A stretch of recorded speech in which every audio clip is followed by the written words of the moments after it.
ഇവിടെ പറയുന്ന ലക്ഷണങ്ങളെല്ലാം നിങ്ങളുടെ കൂടെ നടക്കുന്ന ആൾക്കാർക്കുണ്ടെങ്കിൽ ഉറപ്പിച്ചോ, അവർക്ക് നിങ്ങളോട് കടുത്ത അസൂയയാണ്. ഒരു ലക്ഷണം പറയുവാണെങ്കിൽ നമ്മളെ അടുത്ത് നിന്ന് എപ്പോഴെങ്കിലും ഇവർ സഹായം സ്വീകരിച്ചിട്ടുണ്ടാവും. ഒന്നെങ്കിൽ അവർ ആവശ്യപ്പെട്ടിട്ട് നമ്മളെ സഹായിച്ചായിരിക്കും, അല്ലെങ്കിൽ നമ്മൾ കണ്ടറിഞ്ഞ് സഹായിച്ചതായിരിക്കും. അവർക്ക് ആ സമയത്ത് അതൊരു വലിയ സഹായമായിരുന്നിരിക്കും. പക്ഷെ എന്നാൽ പോലും ഒരിക്കലും നമ്മളോട് അതിനൊരു നന്ദി വാക്ക് പറയില്ല. നമ്മളിങ്ങനെ സഹായിച്ചു എന്നുള്ളൊരു കാര്യം പുറമെ മറ്റാൾക്കാരോടും പറയില്ല. കാരണം അപ്പം ആ കേൾക്കുന്ന ആൾക്കാർക്ക് നമ്മളോടൊരു ഒരു സ്നേഹമോ ഒരു ഇഷ്ടമൊക്കെ തോന്നുമല്ലോ. പിന്നെ ഇവർക്ക് അസൂയുള്ളവരോട് ഇവർ കാണിക്കുന്ന ഒരു രീതി എന്താന്ന് വെച്ചാൽ, ഇവർ അവരെ തുല്യരായി കാണൂല. അതിപ്പോൾ 2 ഫ്രണ്ട്സ് ആണെങ്കിൽ, അല്ലെങ്കിൽ ഒരു വീട്ടിലുള്ള ആൾക്കാരാണെങ്കിൽ അവർ തുല്യരായി തന്നെയാണ് കാണേണ്ടത് അങ്ങോട്ടും ഇങ്ങോട്ടും. ഇവരങ്ങനെ കാണൂല. ഇവർക്ക് എപ്പോഴും ഒരു മത്സര ബുദ്ധിയായിരിക്കും. ഇവർക്ക് താഴെയാണ് മറ്റുള്ളവർ, ഇവരാണ് മെച്ചപ്പെട്ടതെന്ന് വരുത്തി തീർക്കാൻ വേണ്ടിയിട്ടുള്ള പ്രവർത്തികൾ ഇവരുടെ അടുത്തുനിന്ന് എപ്പോഴും നമുക്ക് കാണാൻ പറ്റും.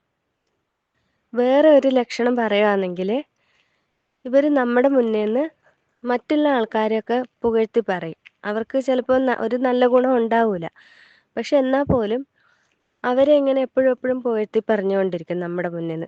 എന്നാൽ നമ്മളെക്കുറിച്ച് നമുക്ക് ചിലപ്പോൾ ഈ പറയുന്ന ആൾക്കാരെക്കാട്ടിലും നല്ല ഗുണവും കഴിവും ഒക്കെ നമുക്കുണ്ടാവും. പക്ഷെ അത് ഒരിക്കൽ പോലും എടുത്ത് പറയില്ല. ഒരിക്കൽ പോലും അതിനെക്കുറിച്ചൊരു നല്ല വാക്കും പറയില്ല. എന്നാൽ ഈ പറയുന്ന ആൾക്കാർക്ക് പ്രത്യേകിച്ച് ഗുണമോ കഴിവോ ഒന്നും ഇല്ലെങ്കിലും എന്തിനാ ഇങ്ങനെ അവരെക്കുറിച്ച് എടുത്തെടുത്ത് നമ്മുടെ മുന്നിൽ നിന്ന് പറയുന്നതെന്ന് വെച്ചാൽ, അത് കേൾക്കുമ്പോൾ നമുക്ക് വിഷമവും അല്ലെങ്കിൽ അസ്വസ്ഥതയും ഒക്കെ ഉണ്ടാകട്ടെ എന്ന് വിചാരിച്ചിട്ടാണ് അവർ ഇടയ്ക്കിടയ്ക്ക് ഇങ്ങനെ പറയുന്നത്.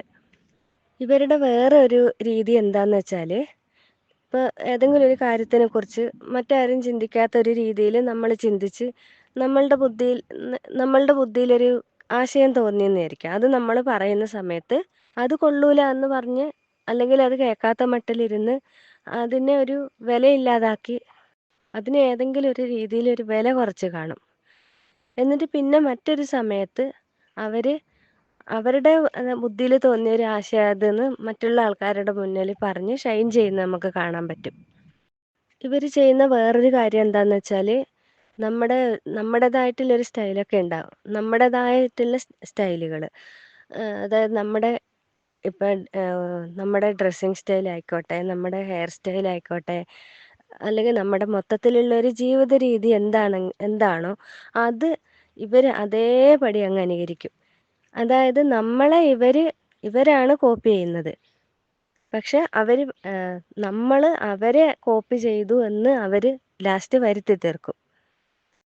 പിന്നെ ഇങ്ങനെയുള്ളവരുടെ വേറെ ഒരു രീതി, നമുക്ക് എന്തൊരു നേട്ടമോ ഒരു ഉയർച്ചയോ ജീവിതത്തിൽ ഉണ്ടാവുമ്പം ഇവരതിനെ എങ്ങനെയെങ്കിലും താഴ്ത്തി കെട്ടി പറയും, അല്ലെങ്കിൽ പരിഹസിച്ച് പറയും.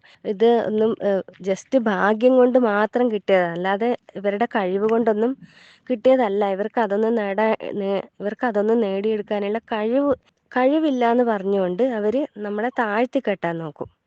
പിന്നെ ഇവർ ചെയ്യുന്ന ഒരു കാര്യമാണ്, നമ്മുടെ എല്ലാ കാര്യവും സൂത്രത്തിൽ അന്വേഷിച്ച് അറിഞ്ഞുകൊണ്ടിരിക്കും. നമ്മുടെ പ്ലാനുകളെല്ലാം ഇവർ നേരത്തെ ചോദിച്ച് മനസ്സിലാക്കും.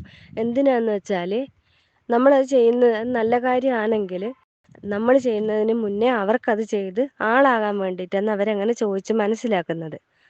അപ്പോൾ ഈ അസൂയുള്ളവരാണ് ഇവരെന്ന് കൂടെ നടക്കുന്നവരെന്ന് നമ്മൾ മനസ്സിലാക്കി കഴിഞ്ഞാൽ പിന്നെ നമ്മൾ അവരോട് മാനസികമായ അടുപ്പമൊന്നും വെച്ചുകൊണ്ട് നടക്കരുത്. അവരോട് നിങ്ങൾക്ക് മനസ്സിലുള്ള ആ ഒരു അടുപ്പം എത്രയും പെട്ടെന്ന് മനസ്സിൽ നിന്ന് എടുത്ത് കളഞ്ഞേക്കുക. ഇനി ഒരിക്കലും അവരുടെ അടുത്തുനിന്ന് യാതൊരുവിധ ആത്മാർത്ഥതയും പ്രതീക്ഷിക്കാതെ തന്നെ മുന്നോട്ട് പോകണം.